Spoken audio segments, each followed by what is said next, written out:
O Campeonato Brasileiro terminou há 2 semanas e desde então o Internacional começa a pensar e planejar a temporada de 2025, mas até agora nenhum nome foi anunciado e tampouco alguma negociação acabou sendo oficializada pelo Departamento de Futebol Colorado. Entretanto, são 15 nomes que já foram ligados ao Inter para a próxima temporada, que nós vamos ampliar tudo isso a partir de agora. Salve, salve pessoal, sejam todos bem-vindos de volta ao canal. Para quem não me conhece, eu sou o Douglas Demoliner e vamos falar bastante sobre o Internacional a partir de agora. Então já deixa teu like, ativa as notificações, compartilha o conteúdo e se inscreve no canal.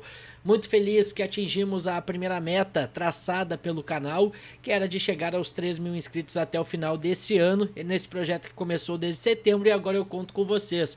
Tem mais alguns dias ainda nesse mês de dezembro para a gente adiantar bem a meta, que é de chegar pelo menos até os 6.000 inscritos até o final do Campeonato Gaúcho de 2025. Então, muito obrigado a todo mundo que tem acompanhado. Se tu é novo aqui, não esquece de te inscrever, que é muito importante, e deixa o teu like. Bom, pessoal, a ideia do vídeo de hoje é justamente falar sobre as movimentações do Internacional na janela de transferências para a temporada de 2025. O Inter está na busca de reforços, precisa contratar reforços, principalmente porque vai ter um campeonato gaúcho muito importante no ano que vem, Copa do Brasil, Libertadores e Brasileirão para terminar com esse jejum de conquistas, tanto falando na questão no âmbito estadual, quanto na questão nacional e internacional. Mas o ritmo parece estar um pouco mais calmo, e é de praxe isso, principalmente nos últimos anos do Inter. A temporada de 2023 foi assim, 2024 também começou dessa forma, e 2025 também está assim. O Inter mais cauteloso, o Inter buscando contratações de forma criativa, porque não tem tanto dinheiro, né? Não pode entrar em leilão com outros clubes.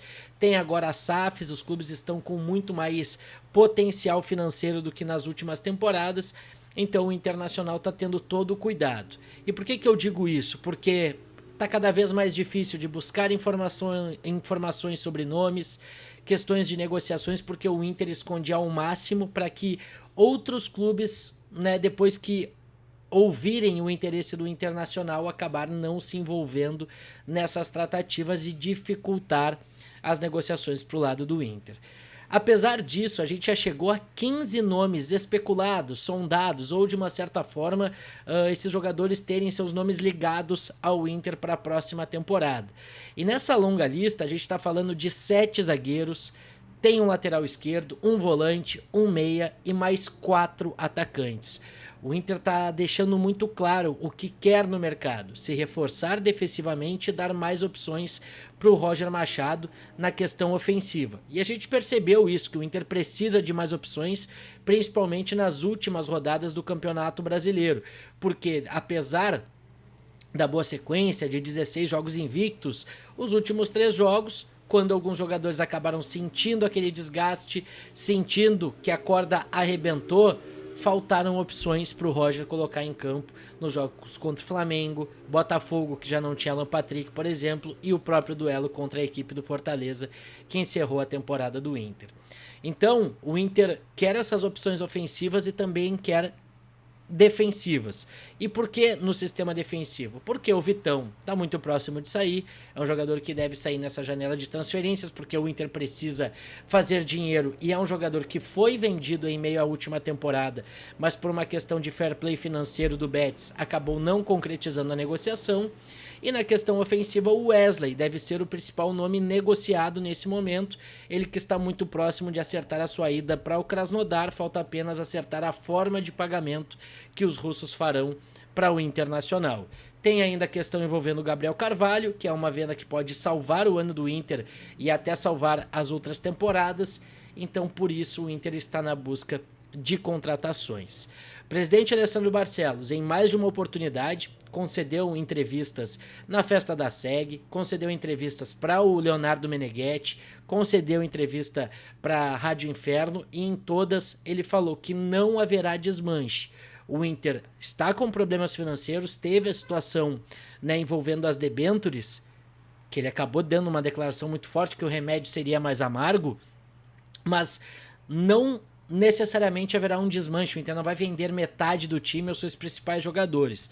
Talvez venda mais do que deveria, ou que gostaria, melhor dizendo. Ao invés de 2, vender 3 ou 4, mas todos eles terão suas reposições, né, num trabalho criativo em conjunto com o Capa e com o departamento de futebol. Dito isso, vamos para a lista dos nomes e o status de cada situação envolvendo esses jogadores. Começando com o sistema defensivo. Paulo Aze, informação trazida pelo nosso colega Lucas Colar, né, do defensor do Cagliari. É um jogador que pode jogar de lateral direito, lateral esquerdo, zagueiro, por isso a gente cita defensor. E é um nome que o Inter observa, sonda, é um rumor, mas não há nada avançado em relação a isso.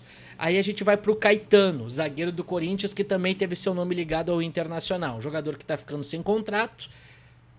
Poderia vir, mas seria uma aposta. Não seria aquele nome que chegaria para ser, por exemplo, o substituto do Vitão. Assim como o Kevin Lomônaco. É um jogador que fez a última temporada no Independiente, pertence ao Red Bull Bragantino. Não se sabe se vai ficar lá, se vai ser repassado, mas o Inter tá observando também. Não passa numa questão de sondagem. Nathan Silva do Puma, jogador está no futebol mexicano, recebe muito dinheiro. Também é uma negociação um pouco mais complicada, principalmente na questão financeira do Internacional. Aí a gente vai para nomes como o do Luizão e do Gemes, duas apostas que o Inter faria.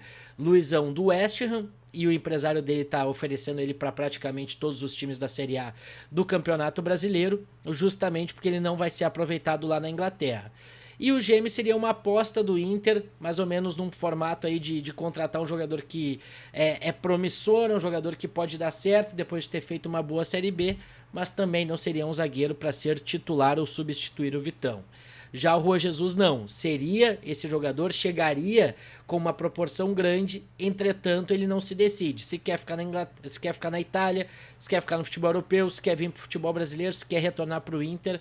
A gente tem que aguardar essa situação do Rua Jesus.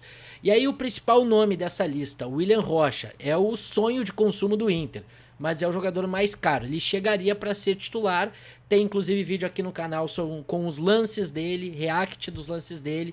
É um jogador que chegaria justamente para fardar e ser ou companheiro do Vitão ou substituto do Vitão na temporada de 2025. O Inter apostaria muito nesse zagueiro para a temporada que vem pela frente. Depois teve durante essa quinta-feira, né, dia 19 de dezembro, uma especulação envolvendo uma troca do Baralhas pelo Esteves, Lucas Esteves, lateral esquerdo do Vitória. Não evoluiu, isso demonstra também uma preocupação do Inter daqui a pouco da negociação envolvendo o Bernabei, se dá uma recuada para ver como é que o Celtic vai agir, mas o Vitória já rechaçou essa possibilidade. E aí a gente tem dois nomes que, digamos que também chegariam para ser titulares no Inter. O Eric, do Atlético Paranaense, é uma negociação que já teve mais próxima, teve aquela acalmada natural de mercado, mas é um jogador que o Inter está muito focado e quer muito contratar para a próxima temporada. Pode usar também o Gabriel Baralhas nessa negociação. O Inter tem 1 ano de contrato com o Baralhas e o Baralhas é de interesse do Atlético Paranaense para a temporada de 2025 na Série B. E o outro nome, a partir da informação trazida pelo portal Trivela, com o Eduardo Deconto, é de que o Oscar daria prioridade, se voltasse ao Brasil, para o Internacional. O São Paulo está querendo a contratação do meio-campista que estava no futebol chinês. Só que o Oscar não quer voltar para o Brasil, não é de interesse da família do Oscar voltar para o Brasil. Então ele está buscando alternativas. Major League Soccer, um mercado alternativo, ele não quer voltar nesse momento. Mas se voltasse, seria para o Internacional, para jogar no clube que o lançou para o futebol europeu, quando o Inter vendeu ele para a equipe do Chelsea. E aí a gente vai para os atacantes, pessoal. Léo Cienza e Marquinhos. São dois nomes que a gente pode ficar de olho. O Marquinhos é o jogador que fez a última temporada pelo Fluminense, pertence ao Arsenal, não vai ter espaço no clube inglês e o Arsenal pode emprestá-lo novamente para uma equipe do futebol brasileiro. Ele joga mais aberto pela direita, é um jogador canhoto, seria uma alternativa, se a gente pode dizer assim, ao Tabata, ao próprio Gabriel Carvalho, né, em uma situação importante. Gosto do nome dele, mas é uma negociação também que está caminhando, o Inter está conversando. E tem a situação também do Léo Cienza, jogador que é gaúcho, tá lá no futebol alemão, no Heidenheim, é um atleta que a gente pode, né, esperar uma característica muito parecida, né, com aquele ponta rápido tradicional de bom drible, finalização de média distância, aquele corte para o meio e finalização com a perna direita, justamente na posição do Wesley. Ele seria um substituto para o Wesley, uma alternativa caso o Wesley saia, né, do Inter para ir jogar no Krasnodar, o que deve acontecer. E para fechar, 2 nomes que eu descartaria. Canóbio, muito caro, não vem. E o Eduardo Vargas, que de novo voltou à pauta. O Thiago Stormovski, né, do canal do Baldaço, trouxe essa informação. Mas é um jogador de 35 anos. E o Inter, no estilo de jogo do Roger, precisa de jogadores mais intensos, jogadores que, né, participem mais das partidas. Eu praticamente descartaria a contratação do Eduardo Vargas. Eu acho que não tem o perfil que o Inter está buscando. Mas, né, uma frase que eu inventei agora, o futebol é dinâmico. Vamos esperar para ver essas questões envolvendo Inter e Eduardo Vargas, ele que é agenciado pelo André Curi, que tem muita parceria, uma parceria de longa data com o Internacional. Então são os 15 nomes que já tiveram, né, que já estiveram ligados ao Internacional para a próxima temporada. E mesmo assim, a gente já passou praticamente 2 semanas e o Inter não anunciou ninguém, e é algo que a gente tem acompanhado, principalmente no Expresso VDG, programa que eu apresento todas as manhãs de segunda a sexta, das 10 às 11, no canal Voz do Gigante, que o torcedor está um pouco aflito, né? Tá querendo essas contratações, quer que o Inter dê uma resposta. Só que é uma questão financeira que complica, é um detalhe ali que complica. A gente tem que aguardar. O ritmo vai ser esse e o Inter vai tentar o erro zero. Erro zero é praticamente possível, mas errar o menos possível, porque não pode gastar dinheiro à toa. O presidente Alessandro Barcelos já deixou claro isso, falou que não tem desmanche, mas a necessidade financeira do Inter ainda é muito grande. Então, deixa nos comentários aqui o que tu acha dessas possibilidades. Quem desses nomes que a gente citou aqui interessam, seriam titulares do Internacional para a temporada de 2025. Deixo na mão de vocês aí para vocês também opinarem o que vocês estão achando desse ritmo do Internacional na janela de transferências. Deixa teu like, ativa as notificações, compartilha o conteúdo e se inscreve no canal e a gente volta a qualquer momento com mais informações do Colorado. Valeu!